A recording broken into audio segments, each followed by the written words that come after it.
Че, реально не помнишь? Да помню. Илюха, ты с сортира. Ты меня 7 лет назад на зону отправил. Забыл?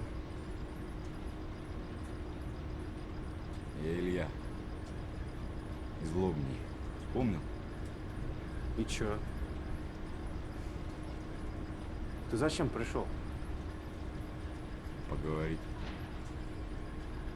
Поговорил?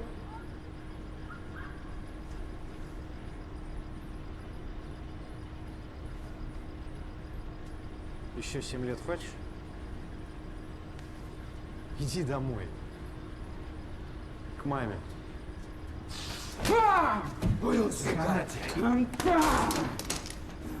Блядь, поговори со мной! Просто поговори, блядь!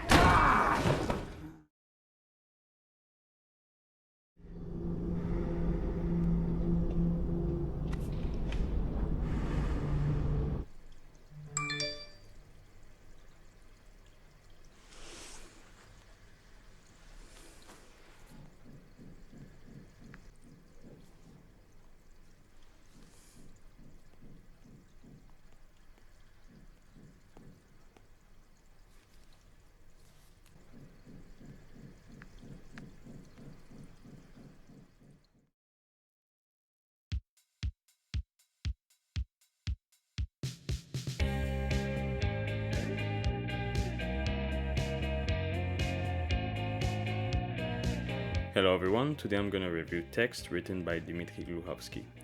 So it's a very good novel. It's not my favorite from this author. I prefer Future and Metro 2033. However, it's still a very good novel, a very good crime drama, and a very good psychological thriller that I would definitely recommend you to read it. So the story goes like this. So we follow a young man called Ilya.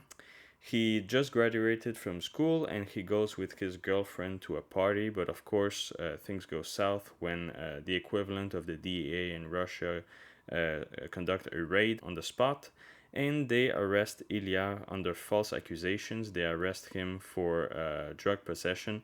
Basically, a corrupt police officer slipped drugs in his clothing, so they could falsely accuse him of drug possession and get a promotion at the police department. So this young man goes to jail for 7 years, and when Ilya is released from prison, his life is now destroyed because his mother has just deceased a few days ago, and his ex-girlfriend is now engaged to another man, and of course he has spent 7 years in jail. It's very tough for him to basically start his life anew. And so Ilya seeks revenge and finds this corrupt police officer whose name is Petya. He confronts him and things go south, of course. Ilya ends up killing Petya and he disposes of the body in a sewer, but keeps his cell phone with him.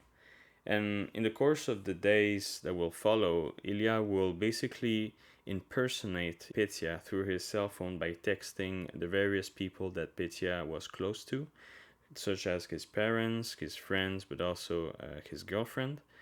And he gets to know him on a very personal level and sort of starts slowly but surely to empathize with him, although he is still very mad for what he did to him.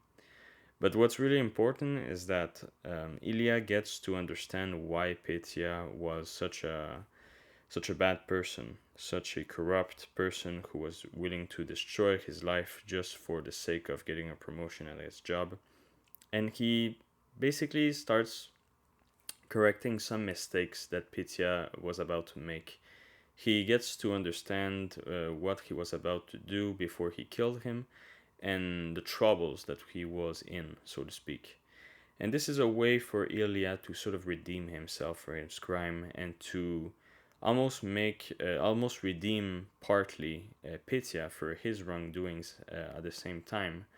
And I'm not gonna tell you anything more about the story, otherwise I'm gonna spoil you too much about it, but it's a pretty good glimpse at what you will find in this novel. It's really good. In fact, it was made in a movie, so it has been movie adapted in Russia, but you can find it on the internet or through the movie streaming service, which I believe is in Great Britain. The movie is good. It's not as good as the novel because the movie has some discrepancies compared to the novel. For instance, in the novel, Petya is a much worse person. He has done a great deal of wrong deeds, whereas in the movie, he is sort of just a scumbag who just happens to be still redeemable, unlike in the novel where he is just a really wrong person who is just very bad. There's also other things, other characters that are more explored in the novel compared to the movie, but essentially the story is more or less the same, and the tone is also the same, which is really nice. I really loved both of them, but I prefer, of course, the novel. The only problem I have with this novel is the fact that at some points Ilya is a bit sloppy in the way that he impersonates Petya, and I found this to be a bit of a distraction because you're constantly wondering, well, what are you thinking, you know? Even though you get to always understand what he's thinking, sometimes you can't help but wonder that how could he make such mistakes if it's so obvious? Even if he was 7 years in jail, he should have known or at least suspected that some things wouldn't play out the way he thought it would. Like I know that he's a bit late in regards to how technology works, but it's still not an excuse. That's really my only complaint. My only major complaint. And a second complaint I could make about this novel is the fact that one girl in the story is a bit silly, in my opinion. Like, I understand that it's in order to make her more, like you can better empathize with her, but it's still not an excuse for me. Aside from that, the novel is really great, and I would definitely recommend you to read it. It's not a very long novel to read, and it's still very short and sweet and to the point. I like it, and it gives you a good lessons. Like, it basically teaches you to not seek revenge, and of course not do anything wrong to anybody because of the consequences of karma, but also of how you will feel about yourself should you do any wrongdoings. So that's a very good novel. That's my review. I hope you liked it, and if you do, please subscribe and give me a thumbs up. It would really help me. So have a good day, and see you until the next review.